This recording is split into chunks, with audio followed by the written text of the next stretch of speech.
Welcome to the Millionaire Way podcast with Sargam, the Energy Guru. I help successful people connect with their inner abundance using principles of energy to unlock their true potential, helping them create massive success in their personal and professional life so that they can live their greatness. I firmly believe that abundance is a state of being, and each one of us can tune to create a life of prosperity and happiness. Welcome to the show. Welcome to the Millionaire Way show with Energy Guru Sargam. And today I have a very interesting personality on my show. He is an Olympic equestrian, author, trainer, competitor, and a qualified level 2 instructor and coach educator, Imtiaz Anees. Imtiaz internationally competed at the Sydney Olympics in 2000 and the World Equestrian Games in Spain in 2002. Won a bronze medal at the Asian Games in Thailand and a bronze medal at Asia Pacific Games in Australia. He was the first civilian to represent India at the Asian Games and win a bronze, and also the first Indian to complete an Olympic 3-day event when he represented India at Sydney 2000 Olympics. He has recently released his book, Riding Free, a story about a childhood dream of representing India at the Olympics. Work ethic, believe in oneself, and live your dream is the crux of this book. The book is about finding your passion and then going for it. And here I bring to all of you Imtiaz himself. So, hi, Imtiaz. Welcome to the Millionaire Way podcast. And congratulations for your amazing book, Riding Free. Thank you so much for having me on this platform. So, Imtiaz, how did you start on this beautiful journey? Can we know about your early childhood and how did you begin to dream for Olympics? Well, ever since I was a child, I was about 4 or 5 years old, I always wanted to represent India. I don't know why. It was just something that was always in me. I would give victory speeches and I would put chairs in my house and, stand on them as I was on the podium and thanking everybody, So it was just something, I didn't even know which sport it was. I was just something that I always wanted to wear. I was so proud that one day I will represent India. I was so young. I didn't know in which sport or anything like that. But it was something that was always there. And then as time went on, equestrian was always a part of my life because my mom and my grandfather both used to ride horses. So I was taken to the riding club at a very young age, and I found I was just passionately in love with horses. And I used to talk to them. They were like my best friend. I was so little, I couldn't even ride them, but I would brush them and bathe them and all kinds of things. So I got that, that bond started at a very young age. Wonderful.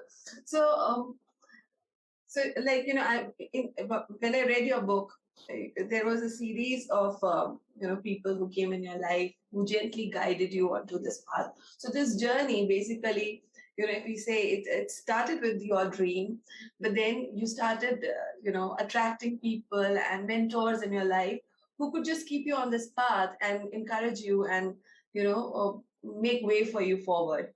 So, would you like to talk about that? That is the most important thing. And that's one of the reasons actually I wrote the book, to tell people that, when you have a goal that is so true and it's from your heart and for the right reasons. I was not doing it for publicity. I was not doing it because I wanted to keep somebody else happy or to prove a point. I was just doing it because I wanted to do it, And I think people see that. People see that honesty. People see that, this person is really wants it from the heart. And it's amazing how many people came to, and there was no money exchange and there was nothing in for them. My goal became their goal, and it was just lovely that how they came in. And in so many situations, as the book will tell you, where I was failing and I was falling, and I said, this is it.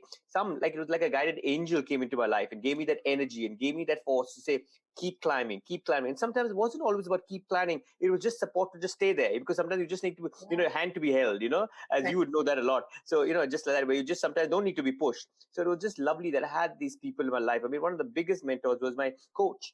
I was only 11 years old when I met Diana, and she was she was an expat's wife. And when she came to India, she knew nobody in Bombay, in the concrete jungle coming from rolling hills of England. And she met my mother and my parents, and again welcomed her into our home. We had no clue who she was or what she was, but our home was always open, and she came and spent her days with us. And she started training me at 11, and from 11 to 30, I had the same coach. So for 20 years, she trained me with no exchange of any money, nothing in return, just because she just loved, the family. She loved my dedication, and that's what it's all about. So, whenever I do these talks to kids, also I keep telling them it's what you put in that the others would put in as well. It's a two-way relationship.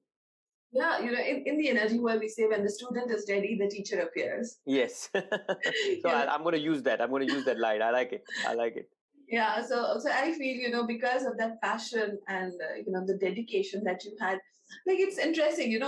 Most of the times when I talk to people, it said that their childhood is all full of confusion. Yes. What to do, what not to do, and you having that clarity early on in your life. I'm sure you didn't know which sport, but you were very clear about what is it that you wanted to see yourself as, and I think that is where the law of attraction, or you say that the universe starts to conspire and start bringing you people and situations in your life. So there would have been times in your in this journey, like in your book also, you say there were many failures, as compared to the successes that we see today. So how important it is to build that inner resilience when you have that massive goal in front of you, and how could you do that during this journey? So I think it's important for two angles. One is, I was put in that situation at a very young age. I went to boarding school, Yeah. So you have to fend for yourself a little bit there. So that teaches you a little bit. I think today's day and age, we protect our kids away too much, everything, if they're thirsty, the bottle is, we come running with a water bottle. It's okay. It's not the end of the world, They've got, we should be like a net for them, but let them experiment, let them fall, let them rise. It's all a part of life. But if we protect them too much, we're giving them a walking stick at too early age. Yeah. Now I was, when you look at the book also, I hate to put it in that way, but I was a little privileged child. I went to a good schools. I had my family support all the time. But so I could have been a little bit of a spoiled kid from Bombay if I didn't go to boarding school. Yes. So I was lucky that my parents pushed me a little bit out of my comfort zone and said, let's see what he does, So that helps a little bit. The next thing that I tell you in all these sort of situations is the people. You have to have positive people around you. I was very fortunate, right from my parents to everybody around me. Even when I failed, it was never, you've tried, you've done your best, let's try something else. It was, what do you want? And I said, well, I want to represent India. And they said, well, then get back on the saddle. There was no questions, as to, why don't we try something else? This is too hard. Or the negativity was not there at all. Even in an idea, a lot of times when I came up with an idea, my parents would say, yep, sure, let's try it. We may not have done it, but at that time there was never a no. It was more, let's figure it out. Let's see what the possibility is. Is there somebody we know? Is there somebody who's already done it? Can we ask someone? Because we didn't know. It's all deep waters. And today's day and age, that's what the kids also have. They don't know they don't know. They're scared. So a lot of them are scared, and they're scared of failure as well. So Absolutely. Failure is a part of success. You have to fail, and it's all right. It's about how you overcome those failures, and it's not always overcoming. It's always positive. I hate to tell people this. It's not that build character. No. When you're down, it is down. You feel terrible, but it's the support that you get from people, family, friends that keeps you going. Absolutely. So, like you said, you had this wonderful mentor called Diana. You had your parents, supporting you, during thick and thin. And, sometimes even after this, we feel really low, apart from the support. So what was your inner game? How did you master that? That moments of quietness, solitude, where you were going through your own doubts, whether I'm on the right path, is it the right career for me? How did you manage to overcome those things? Well, I think for me, my focus was always the big picture. And I always, as a kid also, I always looked, like, as you can say, even the book, I was writing thank you speeches at that young age. So for me, whenever I went through those sort of stages, I always looked at the people that helped me throughout my journey. And I said, I can't let them down. So I have to keep going. Look at the amount of people that have put in their energy into me. Look at the amount of people that have gone out of their way, which they didn't have to. They really didn't have to, but they did it for me. So I can't let myself go down. So that's the thing that kept me going. My horses, that was another thing that was a real positive energy for me, because it was something I loved. Whenever I was low, I would go and spend time in the stables. I would spend time with them. I would go for a ride. So things like that. Physical exercise was another thing. So there were lots of, it's not one thing. When some things like this happen, you have to have 2-3 things that help you. So Absolutely. my mind-wise, it was all about, look at the people that have made this dream come true for me. People have really, really worked hard for me. I have to keep going. Mm-hmm. When it came to my physical thing, it was sport, horses, family, friends, all that kept me going. And like, how did you create that mental or physical discipline in order to pursue a sport which is not very common? Yes. It's not a master's game. So So, how? Yeah. sorry. So that is a very interesting thing, because even today when I teach kids, I have my own equestrian center, and I tell Yeah. them discipline, determination, always it has to be a part of your life. And I was again fortunate with the boarding school, because that boarding school Mhm. instilled that into you. You have to get up at 6, you have to show up. Timing was really important. Dress up correctly, be polite, so those sort of things were instilled. That's why I'm a really old school in that form, that I think uniform is important. I think it's important in school that they have a timing. It's not like 8 to 9, come anytime. No. When my Yeah. friends invite me for dinner at 8:30, I'm usually there when the hosts are not ready. So usually now they say parties at 8:30, invite him at 9 o'clock, because he'll come at 8:30 and we won't be ready. So it's Yeah. something that has to be a part of your life. I always tell people, don't do it just for the lesson. Don't do it just only when you train. Don't, it's got to be your way of life. You have to be a disciplined person to achieve things like this in anything you do in your life. So it doesn't have to be sport. You look at successful people, all of them have the same work ethic. Yeah. That is what keeps them successful, not because they're smarter than you. They're not smarter than us, or smarter than the next person, but they have the work ethic. So I always tell my students also that hard work beats talent always. You know, Good. talent can only take you to a certain place, and there are many talented people around the world. In India itself, we've got huge talent, but they don't Right. have the hard work. They don't have the work ethic. They don't have the and the family support. When you see some of the kids, he's got a little bit of cold, he'll go late today, or don't go to school tomorrow. No. You got to stick with the program. You got to keep pushing and keep working. And it's not about winning and losing. It's the journey. Absolutely. And in that journey, who you become, I think that is what stands out, and it shines in the long run. Because if you're working for a goal or pursuing a goal, that is a very short-lived Absolutely. success. Absolutely. Yeah. So I it's mean, a perfect example would be as the Olympic Games that just got we had 7 medals. Everybody was so excited. People have forgotten their names already. Nobody even knows who they are. So what happens to the 125 out of 1 billion people in this country? 125 only went to the Olympic Games. We don't even know their names. yeah. They did the same sacrifices. They worked as hard. They put the same training in. So, it's very short-lived. So it's their personal journey that you have to look at. Don't do it for others. Don't do it to make somebody else happy. Do it for yourself first. You have to be happy inside you first. Then you can give happiness. You have to have it to give it. These are the things that we talk about in the energy world. Follow your joy, follow your passion. Yes. But at times the rational mind, it keeps telling you, okay, but whether there is money in this, will I be able to sustain myself? Is this career good for me? And those are the doubts that cloud people. But I think, with the kind of determination and discipline, we can keep a control or check on these external factors. I totally agree with you, because I think this is where the mistake is happening. And now that you said it, in fact, I'm just thinking of it while we're talking about it. It's because I always say you will make money if you do something you love, but then you have to put the other part to it. You see, most other people, because when they're a doctor, engineer, when they're going to the IT, it's so structured for them, they don't have a chance. While in the other field, when you're living your passion, you do have a chance to get slack, and most people do. For me, if I got up or didn't get up, who's there to tell me? Doesn't matter, because I'm going to ride a horse.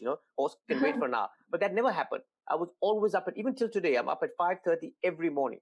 That's just instilled in me. If I teach a lesson and I tell my students lessons at 6, if they come at 5 to 6, they're already late. Because I'm never there. I'm always there before. So these are the things that whenever you choose a path that is a bit out of the norm, when you choose something that is not conventional, you have to work even harder.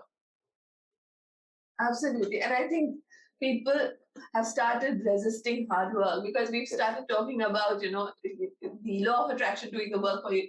But people don't talk about, the required action that needs to back that thinking or intention. Right? Absolutely. They all want to be a millionaire. That's it. They all want to be, that's the first thing. Absolutely. Yeah. And I think, that is what we need to emphasize. The first thing that you said, we don't have to be afraid of failures. That's so important because that is where people just slip, most of the times from their goals because they do not see results. And so, Imtiaz, for you also, it was a journey of preparing and preparing and preparing for the Olympics, right? So, in this preparation also, there would have been times when, like for example, your first, I think it was your first horse, when he broke his leg, it was something that probably could have brought you down, that this is not meant for me, or probably it's a bad omen, this Yes, happened yes. for the first time in my life. These so these demons keep cropping up in our mind as well. So how do you balance that, the mental part of it? Or do you do meditation? Do you do anything that keeps you aligned, or it is just the firm focus that you've been following, the North Star? It's the firm focus, nothing else. And it's amazing when you stay so focused, people come. Like when that happened, I was crushed. I was in a place that was not very nice. I was working long hours. It wasn't the right training. My horse had just broken his leg. And exactly what you said, being Indian, these things come, these superstitions come in our mind. This is a sign from God. This is a sign from there. It's all, no, it's all in our mind. But I didn't let anybody know about it firstly, because I didn't want anyone to know that I had failed.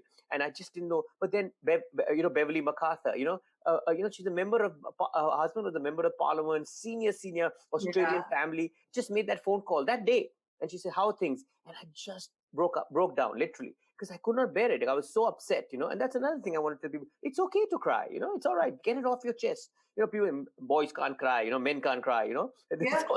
all these are things which we have in our mind. We have to stay away from all the stereotypes. And she said, I'm coming to pick you up. We're going to come and stay at my house. And that was it. 3 years I lived with an Australian family who I never knew. And they took me apart as their family. It's like from day one, I was given, chores. Okay, you'll pick up Sarah, you'll drop James, you'll do this, you'll do that, dinner's at this time. And, we just became one family. So there was not like, here's an outsider, or, now it's a burden, we're going to look after him. I was not treated anything differently. I was treated like all of them from day one. It was just beautiful, but it's also the way you do it. Like I was always helpful. I never was late, slack, sleeping. I would be always there with Bev saying, what can I do? Can I help? Can I wash dishes? Can I take something? I'll pick up the kids. I'll drop the kids. So, it's also your attitude that has to work towards it. You cannot be only receiving. That's another thing, because people get tired of giving also. Right. And also this thing of birthright. I think this is a big thing that we should talk about, because a lot of people think, no, it's our haq. There's nothing is anybody's birthright. You work for it. It's your attitude. It's your the way you look at life, and the way what you do for others as well. Then it comes back. It takes a full circle. Yeah, it takes a full circle, absolutely. And I think people, when they start giving, they start expecting. Yes. Too soon. Yes. And they give with the mind already of what they're going to expect. That itself, they're going to get less. Yeah. Straight away, I can guarantee you'll get less. But if you just give without even expecting, like even in today's day and age, people are sending you a gift, and immediately the message comes, like they haven't received a thank you note or thank you. You know what I mean? It's because our technology is like that. Today you send a WhatsApp message, you expected a reply. In the old days, in my school, you had to write a letter, post it, 2 days to reach home, 2 days to come back for a reply. So you had patience. Now it's one message. You send. You're literally looking at the phone. I haven't received a message back. So that's how the world has become. I know.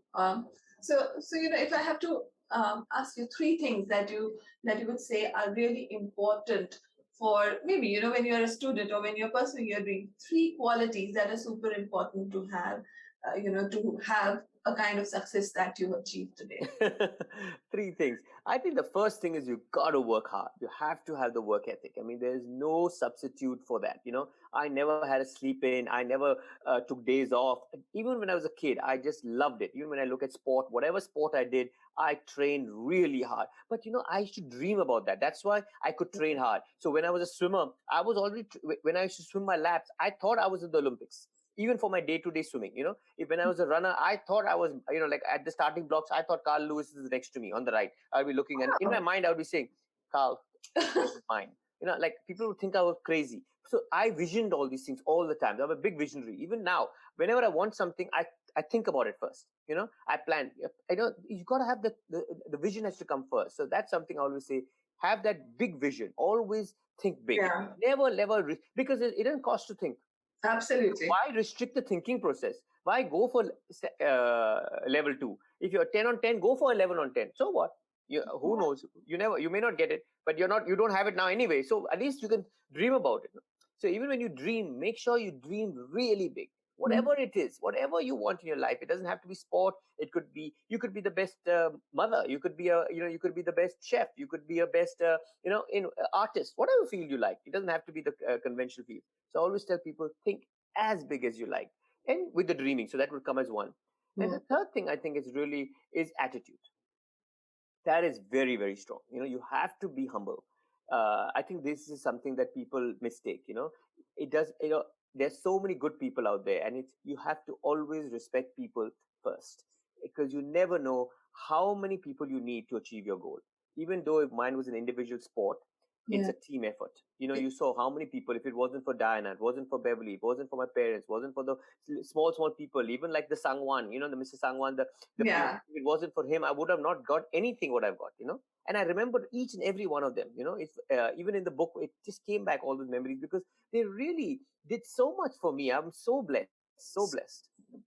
And I think that attitude of gratitude that you have, which reflects in the entire book, is another thing that will take, the readers also, we feel that energy, when we are reading it. We feel that love, we feel that connection and relationship that you have with every person that you've come across, even your horses.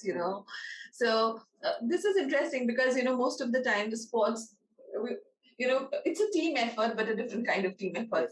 Yes. But with you and your horses, there is a relationship that needs to be built in order to, because like their success depends on your success, your success depends on their success, and these people cannot talk, the animals cannot talk, and it's so how did you bond with these horses, and I think it requires a lot of humanness and love that goes into this. But I want to know, how do you do that? Well, I think the first thing is, what I love about the animal is that, it's such a big animal. So it's not one like a dog where it's going to wag its tail and run and jump on you. It just is quiet. And you have to give all the time. You have to have patience. So the one thing horses teach you is patience. So, you cannot rush it. You cannot have it now. You cannot demand it. You give it a pat. You don't expect a pat back. Like a dog will give you a pat back immediately. A horse will just stand there. So it teaches you a lot of things. So it's about just spending time with them. It's like, I'm sure you've been in a situation like this where you're with your best friend. You don't have to talk to each other. You can still be in the same room, and that's enough. It's not continuous conversation. You can be in a long drive. Sometimes you and your with your husband or with your partner. You don't have to be talking all the time. It's just that you're there, and that's enough. So that's that level of friendship where you don't have to even speak to a friend from every day, and then when you speak, you leave. You start where you left. That's the kind of relationship you have with horses, because there's no immediate reaction for them. Yeah, reaction. That's true. So you just spend time. It's so therapeutic. It's unbelievable. I have so many clients now, even coming to my place. They love to groom the horses, bathe the horses, because they just stand there. They just wait, and you cannot rush it. So even if you're in a rush, they're not in a rush. So it just teaches you, take a deep breath and just blow out. There's nothing there. Same when we ride these horses. I tell my students the same thing. You are not going to achieve anything today, tomorrow, or the next month. You have to just take your time. Every day is one step, one step, one step. And that's the beauty of our sport. It teaches you so much patience. It's unbelievable. And I'm not a very patient person. So it's really amazing how even my friends and family says that, and everywhere else, you're like running, up, down, let's go, let's do this, let's do that. But when you come sit on a horse, you just sit. You don't do anything. I said, that's what the horses taught me. It's meditation, I feel, you're talking about it. It's just like a meditation. Absolutely. The more you start anticipating and thinking that, this will happen or this will happen, and it doesn't happen, you have to give your time and you have to be present. So true. So it's beautiful, when you read all of these things. I think as a child, everybody has that love for animals, but most of us are contained with, the smaller ones, which we can tackle, so just seeing, or being in a sport wherein you have a responsibility of this beautiful, animal or a companion, and then going forward. And, sometimes, like, I was also going through one of your interviews where you said that you had this fear that what will I answer to my horses if I don't win? How am I going to tell them that, this is not happening? Or if I win, I would be putting a medal around them. Yes. That kind of bonding and love and affection is I think, is understood by everyone. It's a young boy. It's a friend's son. He's only 8 years old. So he, in fact, just yesterday, he sent me a message. Imtiaz uncle, I have a question for you. I finished your book. I said, yes. So I called him up. I said, what's your question? He said, how did you remember everything? He said, this is so bad. You've not forgotten anything in the book. And I said, you know how I remembered it? It's the horses that I remembered. So once I remembered a horse, which I'll never forget, all the stories around that horse came about. So I stuck to horse to horse to horse rather than going from my life to life to life, because these horses were such important parts of my life that once I thought of that horse, I remembered every story that was with that horse, you know? So that's how close they were. Even today, when I have my own stable, I have named the stable, or each stable has a brass plaque with all those horse names, not the horses that I named. Because Rajesh, Arizona, my first Olympic horse, Spring and Wave, these were horses that meant so much to me, and I could have not done what I did without them. And they were not any great fancy horses. It was that relationship we have. You know, it's that special bond that we had that we could achieve that. They were not any top level. They were not really expensive horses. They were not high quality or high bred. They were just normal. And this is what I try to tell people in life also. The first benchers when you go to school, they're not always the most successful people in life, you know. Sure. So it's not about being success. People get this wrong thing that making money is success. That is not success at all. Anybody can make money if you really put it that way. That is not success. It's quality of life that you've had, the journeys that you've had, the people that you met, the people that have touched you, the people that you've touched, the people that you've done things for. You know, those are things that actually matter in life. I completely resonate with it. And, and probably in this journey of success, people miss out on those relationships because they're in so much hurry of reaching success that they miss out on the interactions that they have on the journey. And what you've done beautifully is, captured all those relationships and, brought about the significance or importance of nurturing relationships. And, also paying a lot of deep respect and gratitude to the people who have been around you.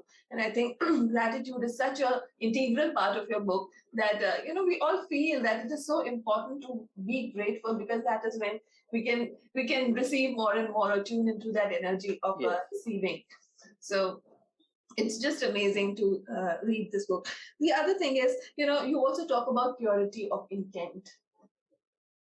Purity of intent and how you navigate your journey using that intention. So, do you, like you said, you use visualization, dreaming big.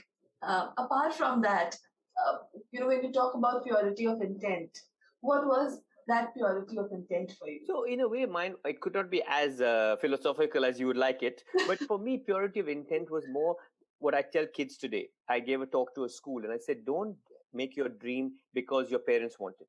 Don't do it because your friends are doing it. Don't do it because that's the thing to do. That's where the purity comes in. You have to do it because you really, really want it. You get up every morning thinking about it. You sleep every night thinking about it. You dream every night thinking about it. That's how pure it has to be. It has to be something that you really want for the right reasons, not because it makes more money, not because it's going to make you popular, not because you're going to be meet the who's who or become a celebrity or be page 3. These are not, those will happen, and and that's fine. It's not a wrong thing, but it's not the reason why you do it. For me, I did it not because of any other reasons. I didn't do it. And that's why I tell people even today, when you choose something, you got to get out of your comfort zone. Don't go somewhere because that class is convenient, or because the people from the building are going, so we should also go. The car is going, so we can go in the same carpool. Those are just normal standard things. You got to push your limits. You got to get out of that comfort zone because you really want it. You will achieve it. People will see that. I see it now with my kids that come and train with me also. There's some who just come, take a riding lesson, and they go. There's some that come because mom and dad are paying the bills, and that's what mom and dad wanted. And there's some who absolutely want it, and you can see that. So those are the people, when you have that sort of purity, everybody sees that. I agree. You don't realize it, but people do see it. People remember those things, So and that's what would take you to the next stage. Yeah, you can't hide the energy. No, you cannot. No. Yeah. So, Imtiaz, like your training facility, the way I see you is like, you have to be a good human being in order to be a great sports person. That is how I see your way of life. But how would you define this way of life for a successful person? No, I mean, I think what should be the way of life? Life should be, firstly, you have to find something you're passionate about. You got to be something that you love, and it's okay if you don't have it. Because a lot of kids come and tell me, we don't have it. We have not found it. But don't go in a short and don't make somebody else's passion yours just because you have to make it. That's also wrong. It'll come. You got to give the time and figure it out. And then put that time into it. In my school, it's about how much time they put with that work. It's work ethic is so important in everything they do. It's about time, patience, understanding. There's so many things that can go into it. In everything you do in life, you just got to look at it more of a holistic way. What the biggest mistake is there? It's 2 plus 2 is 4. Yeah. Those days are gone. Now there's 2 plus 1 is also 4. You can take half plus half. There are many combinations and permutations that can still make 4. We were taught 2 plus 2 is 4. That's it. We had no choices. We were told this is the way, and now it's not that way. So let them be creative. Let them figure out their own ways. Find what works for you, because what works for me may not work for you. And that's some interesting that you brought it up. I was at a competition, just to go a little sideline, and I was training an all-girls school team in Australia, the national team, and I worked with them for 4 years. I actually took them international. So we were at a show, and I was warming up one girl, and then another girl came in, and a parent asked me, "Oh, you warmed up this girl totally, for 20 minutes, and you gave and this girl only 10 minutes." Oh, just to give an example. Yeah. Two different girls. I cannot warm them up the same way. You have to look at their personality. You got to look at who they are. You got to look at what their horse is. It's a pack. The whole thing has to be looked at. It's not a production line. If I warmed up this girl for the same amount as this girl, she would have got fried in the warm up. So you have to know that. That's the difference in coaching, mentoring. They're all different roles have to come into place. Yeah. And we need that all. We need mentors. We need life coaches. We need coach, because they can't give us different perspectives. It's not only one. You have to then combine all of them and get the best out of it. Absolutely. On the same question, most of the time we feel that coaches or mentors are needed in the sports, or, where probably you need more experience. But now more and more people are also talking about coaching for life, for career. How, being in the sport, how do you see that this is becoming more and more relevant? And probably this is going to be the way if a person has to live a better quality life, or succeed in life.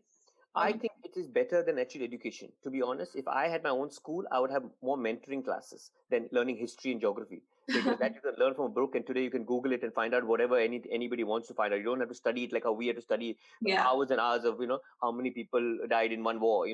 Who really cares? Because mentoring and coaching helps us so much in guiding us, in knowing who we are, finding out people and pushing those people. Because that is so important. When we are young, we have our parents. They're little, still, I'll be honest, whatever it is, but it's still bias, because they're your parents. They only want the best for you. So there's not really thing. Then you go to school and colleges, you do have your parents. Then you go to college, you have your professors. It's when you leave that, you have nobody. So you're out in this world, you are totally lost. You don't have a clue. So we need those sort of people. I always, one of my very good mentors told me this before at a very young age, and said, get mentors in your life who are from different walks of life. So they could be doctors, they could be engineers, they could be IT, they could be musicians, whoever is successful in life and you look up to. You have to have that sort of connection. Just someone you look up to that I like the way they live life. Not that they got more money and they're driving a Mercedes car. Not because they're living in the high flying, or they're flying first class everywhere. But it's the way of the type of person. And then try and spend time with them. Most people like this abroad, which I don't know whether I hope it comes to India as well. If you send an email to somebody with some connection, they would love to do that. And it's one morning breakfast. And just talking to them, because the amount of ideas you can get, the amount of thoughts you can get, they are successful, they've lived life, they've got the experience, and they can help you in so many ways. It's unbelievable. Absolutely. Yeah, I think probably we are missing out on this thing. And I hope more and more people realize that coaching, mentoring, or even taking decisions, a third party perspective of your situation, absolutely really help you deal better with life, and hasten the process of making decision, or maybe improving certain things in your life early on. So this is so Imtiaz, can you also speak about the training and mentoring school that you have, and probably people who are listening can benefit. If they are in and around Mumbai, they can come and visit you.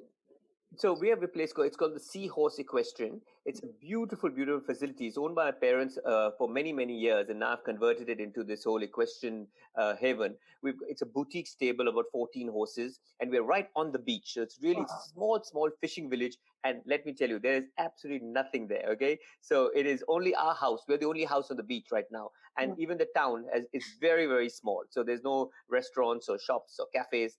not happening. So it's really very secluded and beautiful. But what I wanted to do was to give back. So we have students from all over. We have right now a student from Delhi, Chandigarh, Orissa, all over. They come and they're residential. So they actually stay and they learn what the way of life is. They learn what it is to get up in the morning, look after horses, ride horses, train horses. So it becomes a part of their life to know whether this is what they want or they don't want to, because it's a lot of work. So you have to love it. You have to want it to do that. And that's what happens to anything in life. Wherever you want to be successful, there's no shortcut. It's a lot of work that you have to put in. We also have people coming just for the weekend. So people from Bombay, we have people from Surat, Delhi, they come from families. So you can learn to ride there as well. So if you've never sat on a horse, you can get that riding lesson. But also we do a lot of therapy lessons. There's no charges for it, where we teach them more the grooming, the brushing, spending time with their horses. We have lovely paddocks. The horses are out. They can spend time with them. And it's great for kids. It's like any other sport. Once the sport is over, you put it in your kit bag or your gear bag and it's over. With horses, it's not over. So whether you have a good day, you have a bad day, you have a good ride, even if you've fallen off, you come back, you still have to look after the horse, you still have to take it. So it teaches them that it's not all about them. It's not me, me, me. They've got something else to look after. So it's just wonderful. And it's the only sport where, men and women compete together, because there's no strength, there's no stamina. It's all tact. So it's great for kids also that are not very sporty, because if you're not the fastest runner and you can't kick the football the hardest, then what happens to you as a kid? You're lost. But they still want to do sport. They can still ride because they don't need speed. It's all tact. It's like music. They've got to have finesse. They've got to have understanding. They've got to have relationship. So it helps a lot. It helps a lot of kids. Now we've gone into even kids which have got like ADHD, or they've got some things like that, because it helps them, because patience. These horses teach them all that thing. So it's a huge world out there, which it's really wonderful for your families and for your kids to get that experience, to be outdoors with an animal. Yeah, it's beautiful. And I think, having that kind of setup, people need to experience these things. Yes. I feel, we can talk about it, but once you experience, being with the horses, I think it would be a very different kind of understanding or relationship that one can develop with these beings. Also, one question that is coming to me, we've spoken about this entire journey. It's a competition, right, Imtiaz?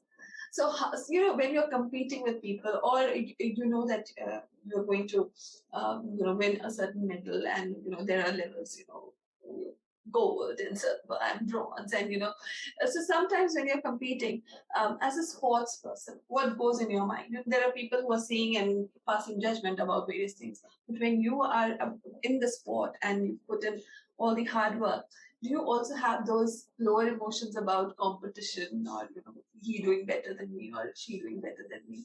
How do you deal with that? I never did. And I always tell my students, don't compete with others. You compete with yourself. All I look at it is I want to improve. Yeah, everybody likes to win. I mean, I'm not going to take that away. That's why we are competitive. I'm very competitive as a person as well. Even if I'm playing Monopoly with the family and all, I'm there. They're board games. We all the whole family is like that. I have my son. When he was young, some other family came and they said, but let him have another chance. I said, no, he's already missed his chance. Sorry, he's not going to get another chance. He learns. But that's who we are. That's who I am. But when you come to this sort of level, and as you go up the levels, the winning does not matter, because it's so fine to win. There only 1%, 0.1% can win. So it's not about winning. It's about improving yourself. It's about going to the next level. It's about playing better than you played before. It's about improving that timing. It's what I always believe. Even at the Olympic Games, I never look at all these things. I look at PBs, personal best. If you can give your personal best at an Olympic game, to me, that itself is a medal. That means you have performed the best at the highest level, because there's nerves, there's tension, there's stress. In our sport, it's dangerous as well. So, there are lots of deaths that have happened. So when we go out there, it's not like, are we going to make the timing or not? Are we going to stay alive is another thing. So we're scared. We're nervous. It's all a part of it. But, you got to have that little bit in you that you can do it. But at the same time, it's not all about the medals. It's about doing your best. Doing your best. And I think probably this should be the outlook for every person who is out there. Just be your best. Yes. And that is how you can bloom and be the person you are. The other thing that I wanted to ask Imtiaz is that the whole idea of writing the book. How did this come through? Because you just competed, I think it's Sydney Olympics 2000, right? Yeah. And the book is here, and it was like it's full of information. What inspired you to write this book? So I think one of the main reasons was the giving back. I just felt that, I at a point came in my life and I said, I need to tell people, because not that I won many medals, not that I'm a top, this thing, but my journey was special. My journey was different. My journey was very, very different. And it was, as you said, earlier, the amount of people that came into my lives is for them as well and for people to understand that the universe does provide. People will come together. So I thought it was really important as a small wedge. It's again touching more people. If I've even changed 5 people's lives, to me, I've done my job. The book has done its job. That's the way you got to look at everything. It's not about book sales, as you know. Nobody makes money selling books. That's not the idea. The idea is again, it's the wrong concept to be a bestseller, be the number 1 book. No. Mine is to change people's lives. If I could do that, if somebody read the book and says, "Wow, we can do it," whatever their dream could be, it's possible. Then the whole idea of writing my book has been achieved. I feel, people who know you through your book are going to, have a part of you with them always. The kind of person that you are, the kind of energy that you radiate. It is, it is very rare to see people, so genuine, so passionate, and so giving. So I feel, this book is going to do much more than what you are, than what you were expecting, because through when I thought, I was reading the book, I just felt that the person writing the book is a person that has lived a life so passionately, and that passion is attracting, like we all want that law of attraction to work faster and quicker and so perfect that you don't have time to doubt yourself. It's just happening, and people are putting you back into place, and it's just aligning you into and making you your best version, and preparing you for this massive victory. So the book has done. I really want to congratulate for you. Thank you so much. That's very kind of you. And so the last question, Imtiaz, how would you like to sum up Imtiaz?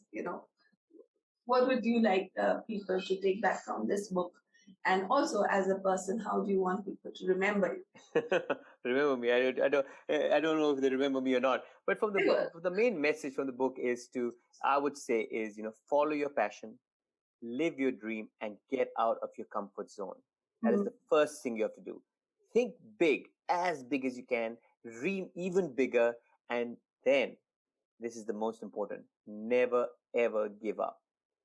Because you are going to fall, and you're going to sometimes keep falling, and you're going to think. But if you stay focused and keep trying, and don't try the same thing. So what I say is, if you keep doing the same thing, you'll get the same result. So that's very common. So try and change a little bit your path, but never give up. Beautiful. And what about, if you have to define Imtiaz in one word? In one word. It's a hard word. And now this is going to be difficult. I can't talk. I hate talking about myself that way. I mean, one word would be resilient. I don't take no for an answer. I'm going to put, now that this is something, I don't know whether it's recorded or not, but it's something that somebody said, in the book, they said, you never take no, you just keep going, you keep going. So I was telling this to a lady I worked with very closely in Australia. So I don't know, you want to put this in the show. So I was talking to her and I said, Desley, I remembered you so much because when I was working with her, we would go for a meeting and the meeting would say no. And I would come back and she said, now what are you going to do? I said, why did we say, why did you say, what are we going to do? She said, no, but they said no. I said, they didn't say no. They said, maybe. They said no. They said no. I said, I didn't hear no. I heard maybe. Did they say no way? She said, no, they didn't say no way. They just said no. I said, then that's a maybe. So you have to have that attitude a little bit, Absolutely. And I think, that is where, the energy, the energy that you radiate is contagious, Imtiaz. And I think, probably people need more people like you in their life because, they need to open the doors of possibilities. I think we are very constricted when it comes to, when you say dreaming big, because we think about limited possibilities. Always. And that's the sad part. Yeah. But we are taught that way. as Indians, we are taught like that as a community, as a home, everywhere. It's Yeah. all about even the things that we do. I hate to say that. What will people say? Or what about this? Or what about everything it's all restricted. Everything we did. That's why in my book I said when I rode my horse, that freedom I got. Because everywhere else is do your homework, do your this thing, eat your vegetables, make your bed. Have you done this? Have you done that? So true. Ride free. And that freedom is Yes. all about freedom of expression, freedom of thinking, freedom of being and Yeah. doing. I think. Thank you so much, Imtiaz. No, thank you. Wonderful, podcast, and I'm sure it's going to inspire so many people. And more and more people would like to come and spend some time, at your training school, and maybe, I hope you'll come one day. Definitely, I've signed up internally for this. I would love. I've got a boy just now from Gurgaon actually. Wow. Okay. Yeah. And a boy and a girl that came. So lovely. They came and spent a whole month with me. That's amazing. Yeah, probably we should plan for with Imtiaz and the horses and just experience this beautiful sport together. Thank you so much, Imtiaz. Yeah. Thank you so much. God bless you, and may this book, serve its purpose and inspire many more people. Thank you.